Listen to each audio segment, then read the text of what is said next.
Ladies and gentlemen, now the rate at which Raila Amolo Odinga is clearly losing his massive fanatical support, especially from his backyard, the Luo Nyanza region, really worries me. And honestly speaking, ladies and gentlemen, I'm really much worried and very much concerned about Raila Odinga's political future. I'm saying this simply because, previously, and you will agree with me on this one, that Raila Odinga's supporters will do anything for Baba. They were only waiting for Raila Odinga's next political orders or political direction for them to make a move. And nobody will ever joke with Raila Odinga's supporters, especially in the Luo Nyanza region. But recently, when I see somebody like Miguna holding not one meeting, but several meetings, especially in the Luo Nyanza region, just to oppose Raila Odinga, somebody like Miguna going to his online platforms, attacking Raila Amolo Odinga consistently, and still stepping in the Luo Nyanza region, really worries me.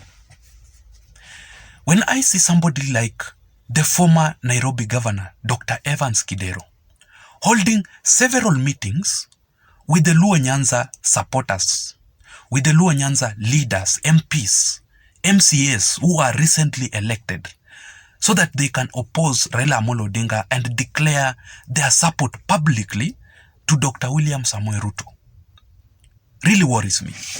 And that begs to a question. What really happened to Raila Odinga's fanatical supporters? What happened to Raila Odinga's supporters who would do anything, who would kill, who are ready to take their lives for Raila Amolo Odinga? What happened to them? How did Raila Amolo Odinga start to disconnect with them politically? How did Raila Odinga end up disconnecting himself from the ground, politically speaking? That is what we are going to discuss on this video, because I'm going to tell you some of the reasons, and I'm going to analyze for you briefly some of the reasons as to why Raila Odinga disconnected with his supporters. But before that, if you are watching this video for the first time and you are on this platform for the first time, please support me by subscribing to my YouTube channel.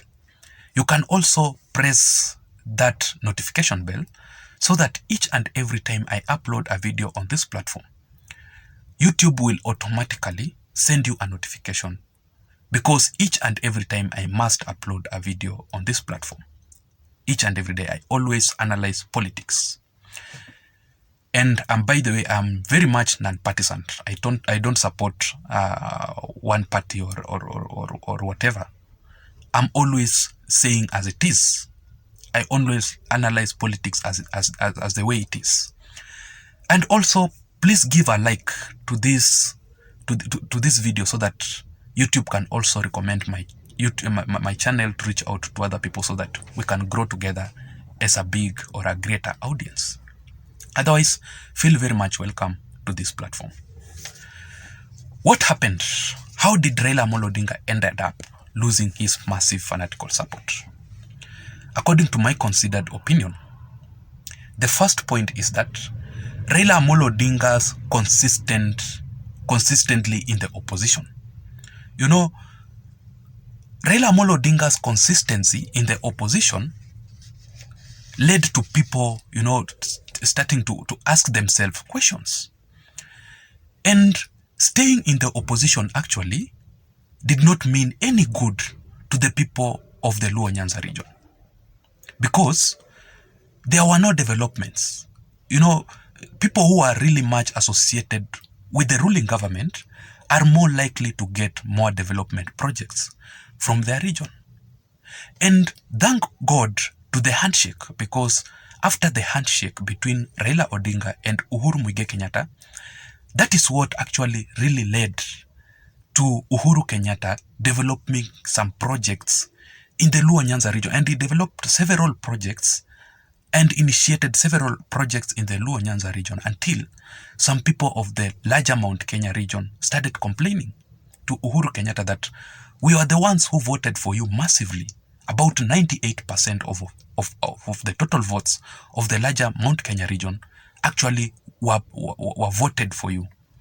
But you are not initiating any projects in the larger Mount Kenya region, but you are taking these projects to the Luo Nyanza region, place which you never got a massive support. You never enjoyed very many votes there. So it is because of that Raila Amolo Odinga's consistency in the opposition side that led to the people, get tired about him.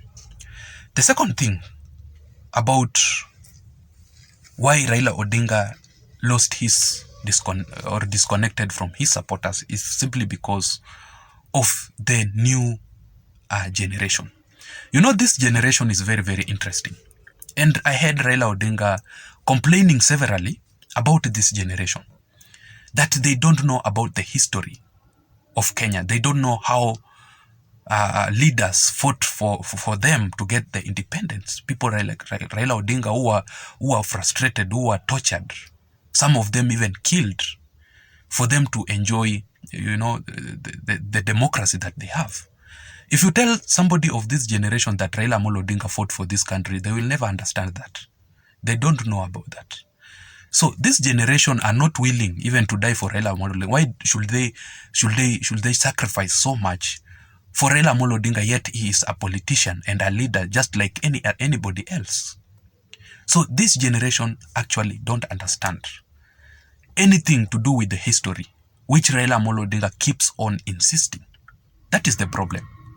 So this generation, wants to talk about hope, because what is really going on in this country, several youths don't have jobs, so they want to be spoken about hope in the future, that you will get a job, you will do this and this, if you work hard you will get this.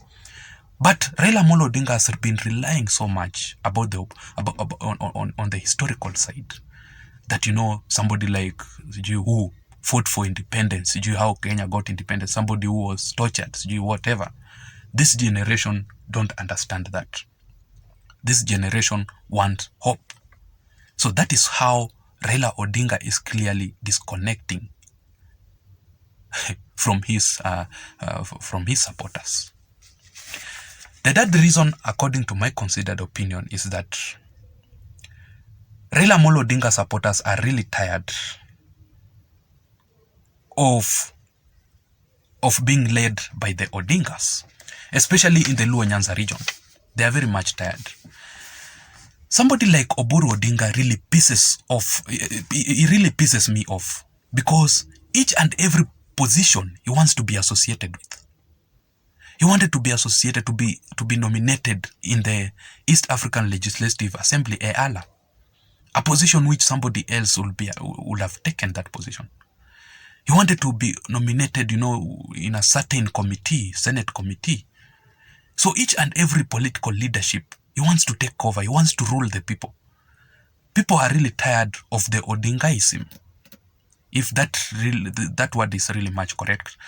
People are very much tired. They want somebody else. They are really tired of the Odingas family, to rule them. They want Raila Odinga to endorse somebody else who will take over as the Luo Nyanza kingpin. There are very much a lot of leaders who are really willing to take that role, to lead the people of the Luo Nyanza region. So I think because of that is why. And also Raila Amolo Odinga's age. Raila Amolo Odinga, honestly speaking, should retire. In my considered opinion, and I've always insisted on this platform, that Raila Amolo Odinga should simply retire and simply endorse somebody else. Somebody like Babu Owino. I prefer Babu Owino because he's still young and he connects very well with the youths all over the country, not just Nyanza region alone. So Raila Odinga should, because of his age, that is how people, he does not have that strength, to really persuade the people to support him. And also, the fourth point is all about Raila Odinga's failure to make it to the presidency. Raila Amolo Odinga has been contesting 5 good times, and he's actually preparing himself to contest for the 6th time in 2027. And he has been giving out some of the reasons, some of excuses why he did not make it to the presidency. First of all, he was talking about the deep state, that he lacked the deep state. He was actually winning. But this time round, he had all of that. The deep state, Uhuru support, Mount Kenya support actually, But he did not make it to the presidency. So what happened? People get tired about that. People get tired of him. And that is how he disconnects with the people, with his supporters. I don't know what you think. Let me hear your thoughts on the comment section below. Otherwise, I don't have much to say, ladies and gentlemen. Thank you so much for your support. I really appreciate it. See you in the next video. Thank you so much.